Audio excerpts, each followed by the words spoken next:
get asked about my influences. Sometimes I confuse people, I think. You know, where do I come from? Obviously I come from America. Lutoslawski is one of my great influences. What you're about to hear next is another one of my influences, which is Jerry Garcia from the Grateful Dead, which you would think couldn't be further. Jerry Garcia, for those of you who don't know, some of you must know. Weirdly, the Grateful Dead are not as sort of known in Europe as they are in America. Jerry Garcia was the guitarist of the psychedelic rock band, the Grateful Dead, who are this kind of linchpin in American music history, really, where they came up at the time in the 60s when music was exploding. Bob Dylan, obviously the Beatles, the Stones were happening over here. And the Dead were just a bit stranger, really. And a lot of the interesting music of that time quickly became very commercial. And the Grateful Dead decided kind of not to. And so they developed probably one of the biggest fan bases in the world just by playing live. They made records, which are great, but the fans collected the live recordings, which were never the same way twice. Jerry Garcia died young, unfortunately, in his early 50s, and he became this kind of figure in American folklore, like you must have versions of this, a kind of mystic or something. He's this, this strange. You see images of him on T-shirts and on billboards, and he's kind of this, like you do Che or something, but he's this, this musical figure. It's really strange what he did. I can't say that it's not to everybody's taste, but for me and my brother growing up, it was kind of what we were listening to. And it's also interesting in that the complexity in the music actually does meet, I think, classical music in a way. And so I was asked to write a piece for a charity project, actually, an AIDS charity called Red Hot, which was making a kind of tribute record to the Dead. And I decided to do something based on Jerry Garcia, but not on a song. What I did is I took one of his live recordings, so people collect these recordings obsessively, and I transcribed some of his solos, and then I made a piece out of it. This is turning into a long explanation. This is not the piece. If I started looping, you're like, when is he going to play the music? Okay. It's called Garcia Counterpoint. Last night, if you were here, I mentioned Steve Reich. Steve Reich is a mentor to me. The second piece you heard was called Tenebrae. That was written actually at his request for his 75th birthday in London. It was premiered there. And this piece is called Garcia Counterpoint. It's inspired by a piece called Electric Counterpoint, which was another kind of big influence on me as a teenager, playing that. It's a multiple electric guitar piece. So what you're going to hear is fragments of Jerry Garcia lines, but recomposed by me and kind of spread out with, I'm playing along with myself. So there's several guitars playing at the same time.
Thank you, Ensemble Resonance, for coming from Hamburg and being amazing.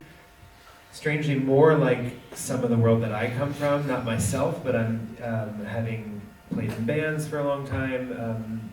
when I finished music school, I was in an improvising quartet, and the people thought we were crazy. But then I heard this group, and I was like, oh my God, there's kindred souls out there. So it's a real honor to be asked to participate. I actually think, so Emma, Masha, and Julia came to see me in Paris a couple years ago and talked to me about the project, and I found it really beautiful, the idea of being part of something with other composers. The life of a composer can be very solitary, especially the kind of formal. Last night I had 2 concerts with orchestra as part of the November Music Festival, which is a tremendous honor, but there's something very solitary about that. You write every note, and you show up with a score, you sit in the audience, and you come on stage for a bow, and there's a lot of decorum and a lot of, the classical music can sometimes puff up the ego or tear down the ego of a classical composer, and I think this project, in a beautiful way, is like kind of liberating yourself from ego, from ownership,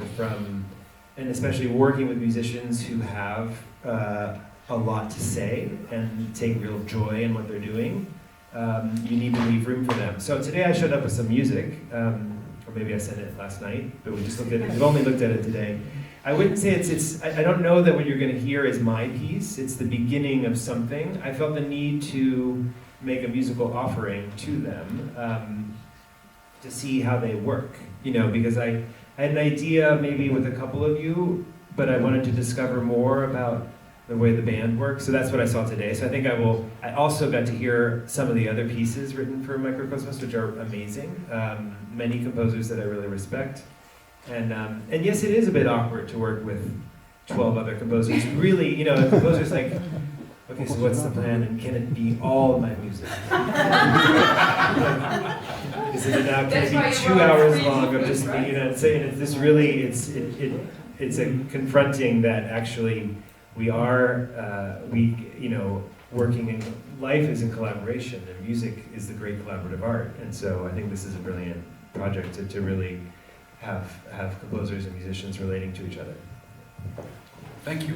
And before we will play the piece for now called Fuse Pulse, can you explain to the audience like a little bit about the idea behind the piece or the structure or? So this piece that I'm calling Fuse Pulse, which, yes, we'll see what it becomes, is, I would call it kind of a passacaglia, which is a bass line that just spins around on itself, which is in a way one of the oldest forms of music. You find it in lots of Renaissance music. You find it in Bob Dylan. You find it in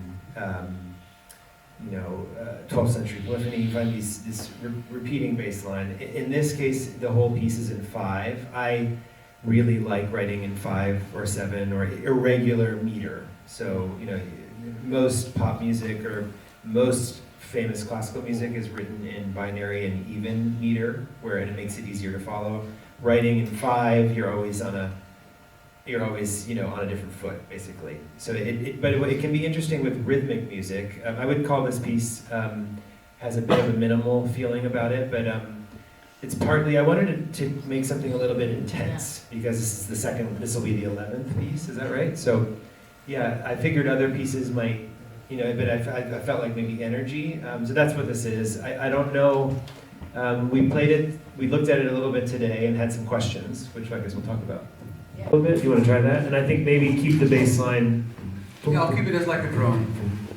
And then the bass part, I gave him a part to play, and everyone else played their parts except for the bassist immediately changed everything.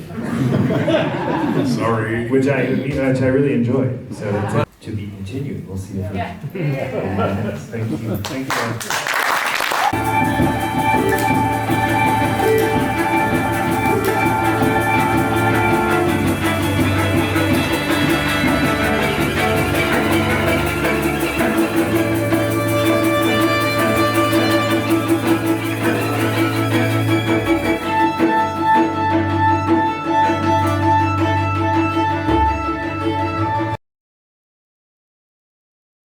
Calm theater in the middle of a carnival. It's a great great story I have to tell.